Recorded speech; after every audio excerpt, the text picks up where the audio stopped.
Chimie at Home, épisode numéro 6, consacré à la généralisation des résultats utilisés lorsque nous avons tracé le diagramme potentiel pH du fer. Tout d'abord, envisageons des demi-équations électroniques qui ne font apparaître que des échanges d'électrons et aucun électron de proton.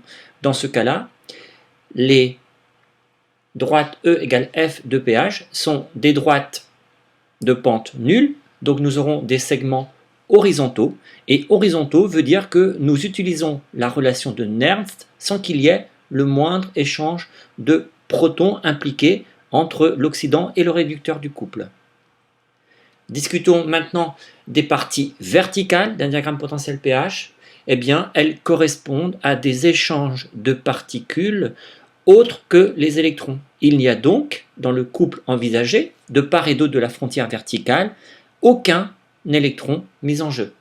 Ici, il s'agira des ions H+, une frontière verticale, et nous aurons ici un pKa. Il peut aussi être parfois question d'une frontière verticale impliquant le pKa d'un couple acide-base.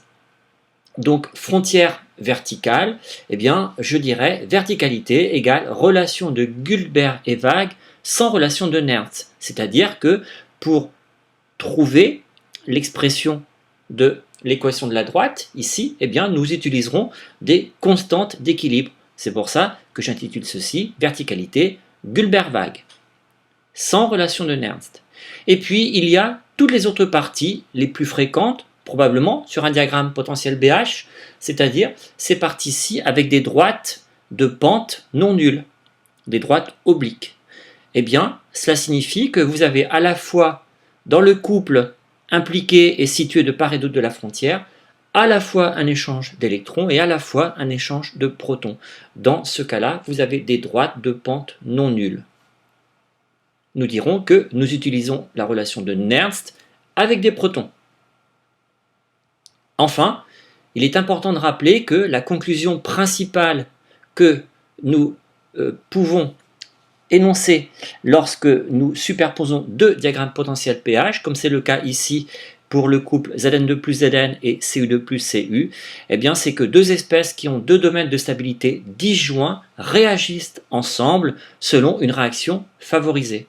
Plaçons ici une lame de zinc dans une solution d'ion Cu2+, les domaines de stabilité des ions Cu2+, et du zinc sont disjoints.